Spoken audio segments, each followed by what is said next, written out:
मार डाला। तारीख के सबसे जालिम हुक्मरान की कहानी का आगाज एक ऐसे लम्हे से हुआ जब वो महज 13 साल का था। एक दिन उसने अपने बड़े भाई को गोश्त चुराते हुए देखा, जबकि उन दिनों उसका कबीला कहत साली की वजह से भूख से मर रहा था। वो गोश्त इस वक्त कबीले के जिंदा रहने का वाहिद जरिया था। बड़े भाई को शिकार का गोश्त चुराते देखकर वो गुस्से से भड़क उठा। उसने तीर कमान उठाई, अपने 16 साला भाई पर निशाना बांधा और उसे जान से मार डाला। कबीले वालों ने जब ये मंजर देखा तो वो इससे खौफजदा हो गए और समझ गए कि ये बच्चा बड़ा होकर एक बेरहम और खतरनाक शख्स बनेगा। यही लड़का तारीख का सबसे जालिम हुक्मरान बना, जिसे हम आज चंगेज खान के नाम से जानते हैं। आज की वीडियो में हम आपको बताएंगे एक खाना बदोश कबीले से ताल्लुक रखने वाले ऐसे लड़के की कहानी, जिसके जुल्म और सफाकियत ने दुनिया भर में उसका खौफ फैला दिया। सब्सक्राइब बटन पर क्लिक करना मत भूलें, क्योंकि ये कहानी आपको हैरत के एक ऐसे सफर पर ले जाएगी जिसे सुनकर तारीख आज भी लर्ज उठती है। वो 26 साल की उम्र में अपने कबीले का सरदार बना और 65 साल की उम्र तक वो दुनिया की सबसे बड़ी जमीनी सल्तनत का हुक्मरान बन चुका था। और सिर्फ 25 साल के अंदर मंगोल फौज ने इतनी जमीनें फतह कर ली जो रोमन सल्तनत ने 400 साल में भी फतह नहीं की थी। चंगेज खान का असल नाम तिमोजन था। वो 1162 में मंगोलिया के एक मकामी कबीले के सरदार के घर पैदा हुआ। कहा जाता है कि जब वो पैदा हुआ तो उसने अपनी मुट्ठी में खून का लोथरा पकड़ा हुआ था, जिसे ये निशानी समझा गया कि ये बच्चा आगे चलकर एक बड़ा जंगजू बनेगा। तिमोजन की जिंदगी शुरू ही से मुश्किलात और कठिन हालात से भरी हुई थी। जब वो सिर्फ 9 साल का था, उसके वालिद को एक मुखालिफ कबीले ने जहर देकर मार दिया। वालिद की मौत के बाद कबीले के लोग उसके खानदान से मुंह मोड़ गए, क्योंकि मंगोल कबाइल सिर्फ उसी की पैरवी करते थे जो ताकतवर होता था। नतीजा ये हुआ कि तिमोजन, उसकी माँ और बहन भाइयों को जंगलों और पहाड़ों में भूख और सख्त सर्दी में तन्हा जिंदा रहना पड़ा। 13 साल की उम्र में बड़े भाई के कत्ल के बाद करीबी लोग उसकी जुर्रत और मजबूत फैसले से मुतासिर हुए और कबीले से निकाले गए दीगर अफराद भी आहिस्ता आहिस्ता उसकी क़यादत पर एतमाद करने लगे। कुछ ही सालों में वो अपने बचपन के दोस्त जामोका के साथ मिलकर कबीले की रहनुमाई करने लगा। तिमोजन ने जल्द ही समझ लिया कि उसका छोटा सा कबीला अकेला किसी बड़े दुश्मन का मुकाबला नहीं कर सकता, और अगर वो ताकतवर बनना चाहता है तो दीगर कबीलों के साथ इत्तेहाद जरूरी है। इसी सोच के तहत उसने एक ताकतवर कबीले की बोरते नामी लड़की से शादी की। बोरते ना सिर्फ उसकी जिंदगी की सबसे मजबूत साथी बनी, बल्कि इस शादी के नतीजे में तिमोजन को जहेज में एक जंगजू दस्ता भी मिला, जो हर हाल में उसके साथ खड़ा रहने लगा। शादी के कुछ ही अरसे बाद मार्केट नामी मुखालिफ कबीले ने अचानक तिमोजन के कैंप पर हमला कर दिया। इस हमले के दौरान तिमोजन की बीवी बोरते को अगवा कर लिया गया, जबकि तिमोजन और उसका दोस्त जामोका बड़ी मुश्किल से अपनी जान बचाकर भाग गए। दोनों ने एक करीबी सरदार के पास पनाह ली, जिसने उनकी बहादुरी को देखते हुए उनकी मदद करने का फैसला किया। सरदार की मदद से तिमोजन के पास 20,000 पर मुश्तमिल एक मजबूत फौज इकट्ठी हो गई और वो मार्केट कबीले की तलाश में निकल पड़ा। पहाड़ों में छुपे उनके कैंप का सुराग लगाने के बाद तिमोजन ने एक भरपूर हमला किया और जबरदस्त जंग के बाद अपनी बीवी बोरते को आजाद करवा लिया। ये वाकया तिमोजन की क़यादत और अपने साथियों के लिए वफादारी का एक सबूत था। वक्त के साथ साथ तिमोजन और उसके दोस्त जामोका के दरमियान नजरियाती इख्तलाफात बढ़ने लगे और बिलाखिर कबीला 2 हिस्सों में तकसीम हो गया और यूं जामोका ने अपने साथियों के साथ एक अलग कबीला बना लिया। 2 साल बाद जामोका ने अपने कबीले के हमरा तिमोजन के कबीले पर हमला कर दिया। इस हमले में तिमोजन के 70 साथियों को उबलते हुए पानी में डालकर बेदर्दी से मार दिया। ये जुल्म देखकर तिमोजन के दिल में इंतकाम की आग भड़क उठी। कुछ अरसे बाद बिलाखिर माजी के इन दोस्तों के दरमियान एक फैसला कुन जंग हुई। तिमोजन ने अपनी जंगी महारत दिखाते हुए जामोका की फौज को चारों तरफ से घेर लिया और जामोका किसी तरह जान बचाकर भाग गया। मगर कुछ ही अरसे बाद उसके अपने ही लोगों ने उसे तिमोजन के पास कैदी बना के पेश कर दिया। तिमोजन ने इसे इज्जत के साथ मौत देने का हुक्म दिया, ताकि दोनों की दोस्ती और दुश्मनी की कहानी एक बावकार अंजाम को पहुंचे। ये लम्हा तिमोजन की जिंदगी का एक फैसला कुन मोड़ था, जिसके बाद कबीलों की मज़ाहिमत तकरीबन खत्म हो गई। अब तिमोजन के सामने रास्ता साफ था। वो एक एक कबीले को अपने साथ मिलाकर अपनी ताकत बढ़ाने लगा।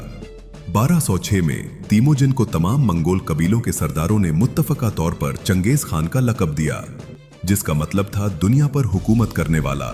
मंगोलों को हमेशा से अनाज, रेशम और धाती वसाइल की जरूरत थी, जो इनकी चरागाहों में दस्तयाब नहीं थे।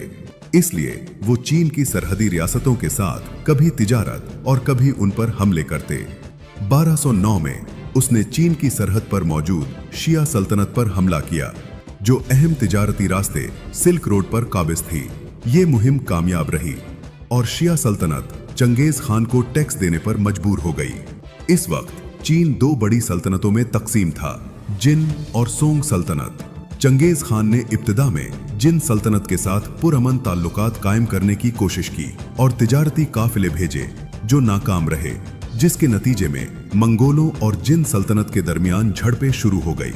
1211 में चंगेज खान ने ताकतवर मंगोल फौज के साथ चीन पर बाकायदा हमला कर दिया। अगले 4 सालों में चंगेज खान ने शुमाली चीन के किलों और शहरों पर तेज रफ्तार हमले करके जिन सल्तनत को सख्त कमजोर कर दिया। 1214 में जिन सल्तनत ने खूनरेजी से बचने के लिए चंगेज खान के साथ एक मुआहिदा किया। उन्होंने भारी टैक्स देने और दारुल हुकूमत जोंगदो को कायम रखने का वादा किया, जो मौजूदा वक्त में चीन का शहर बीजिंग है। लेकिन कुछ ही अरसे बाद जिन हुकूमत ने मंगोल हमलों के खौफ से दारुल हुकूमत को काई फिंग शहर में मुंतकिल करके इस मुआहिदे को तोड़ दिया, जिसने चंगेज खान के गुस्से को मजीद भड़का दिया। इसके बाद मंगोल फौज ने चीन के शहर जोंगदो का सख्त मुहासरा कर लिया। ये शहर अपनी मजबूत 40 फुट ऊंची दीवारों और दिफाई निजाम के लिए मशहूर था।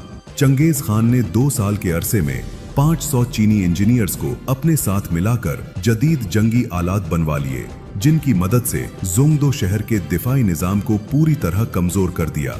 10 महीने के तवील मुहासरे के नतीजे में शहर के अंदर खुराक की शदीद किल्लत हो गई।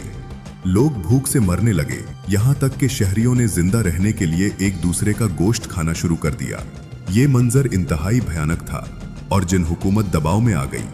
चंगेज खान की अफवाज ने आखिरकार शहर की दीवारों को तोड़ डाला और एक खौफनाक हतमी हमला किया और शहर के मुहाफिज शिकस्त खाकर हथियार डालने पर मजबूर हो गए। मंगोल सिपाही घोड़ों और तलवारों के साथ हर गली में खून बहाने लगे। शहर का कीमती सामान लूट लिया गया और जोंगदो के बड़े हिस्से को जला दिया गया। उस जलते शहर का धुआं मीलों दूर से दिखाई देता था। ये मंजर चंगेज खान की बेरहमी का मुंह बोलता सबूत था। चंगेज खान ने शुमाली चीन को शिकस्त देकर जोंगदो पर कब्जा किया तो इसकी सल्तनत मशरक में बहरुल काहिल तक पहुंच गई। चीन की फतह ने न सिर्फ उसे दौलत और ताकत फराहम की, बल्कि जंगी हिकमत अमली में भी गैर मामूली तजुर्बा दिया। चीन के बाद इसकी निगाहें वस्ती एशिया और मगरिब की तरफ उठी, जहां ख्वारज़म सल्तनत एक ताकतवर रियासत थी। चंगेज खान ने तिजारती ताल्लुकात के लिए काफिला भेजा और उसके कत्ल का बहाना बनाकर ख्वारज़म पर हमला कर दिया, जिसके नतीजे में बुखारा, समरकंद और उर्गन जैसे इस्लामी तहजीब और इल्म के शहरों पर उसने जुल्म और बर्बरियत से कब्जा किया। मसाजिद जलाई, अवाम को बेदरीक कत्ल किया और शहरों को खंडर बना दिया। ख्वारज़म शाह अलाउद्दीन मोहम्मद ने अपने लोगों को बचाने की भरपूर कोशिश की, मगर हालात के जबर ने उसे हिजरत पर मजबूर कर दिया। इसके बेटे जलालुद्दीन ने गैर मामूली बहादुरी का मुजाहिरा करते हुए दरियाए सिंध के किनारे तक मंगोल फौज का मुकाबला किया और आखिरी हद तक लड़ते हुए हिंदुस्तान की तरफ पनाह ली। ख्वारिज़म के बाद चंगेज खान की बेरहम फौज ने ईरान और खुरासान के कई अहम शहरों को जुल्म और बर्बरियत से तबाह किया। निशापुर और मरौ जैसे शहर मंगोल तलवार के जोर से सफा हस्ती से मिट गए। मंगोलों की वहशियाना और नफसियाती हिकमत अमली से लाखों बेगुनाह लोग कत्ल हुए। इसके बाद चंगेज खान ने अपने जर्नैल सबूताई और जेबे को मगरिब की तरफ भेजा, जहां उन्होंने तफकाज के पहाड़ी इलाकों में जॉर्जिया, आर्मीनिया और आज़रबाईजान के कई हिस्से बेदर्दी से फतह किए। बाद में रूसी शहजादों और कोमान कबाइल की मुश्तरका फौज को शिकस्त दी। आज भी मंगोलों की ये मुहिम्मात बहुत जालिमाना और बेरहम समझी जाती हैं। चंगेज खान ने जिंदगी के आखिरी सालों में दोबारा चीन का रुख किया, जहां मगरबी शिया रियासत ने उसके खिलाफ बगावत की थी। उसने 1 साला मुहिम चलाई और पूरे इलाके को तबाह कर दिया। 1227 में शिकार के दौरान घोड़े से गिरकर वो बीमार हो गया। उसके बेटों ने जंग रोकने की तजवीज दी, मगर उसने इनकार कर दिया और इसी दौरान इंतकाल कर गया। उसकी मौत की खबर खुफिया रखी गई ताकि दुश्मनों को हौसला न मिले। चंगेज खान ने अपने बेटे ओगताई को जानशीन बनाया और उसके लिए एक वसी सल्तनत छोड़ गया। उसकी तदफीन इंतहाई राजदारी से हुई और कब्र की जगह आज तक मालूम नहीं हो सकी। उसकी मौत के बाद सल्तनत उसके बेटों और पोतों में तकसीम हो गई। कुबलाई खान ने चीन में युआन सल्तनत कायम की, बातो खान ने रूस में गोल्डन होर्ड की बुनियाद रखी और हलाको खान ने बगदाद पर कब्जा किया। वक्त के साथ सल्तनत मुख्तलिफ हिस्सों में बंट गई, मगर मंगोलों ने अपनी शनाख्त बरकरार रखते हुए 1911 में मौजूदा मुल्क मंगोलिया कायम किया। एक साइंसी तहकीक के मुताबिक आज भी दुनिया के हर 200 में से एक शख्स चंगेज खान की औलाद में से है। अगर आपको ये कहानी पसंद आई तो वीडियो को लाइक करें और चैनल को सब्सक्राइब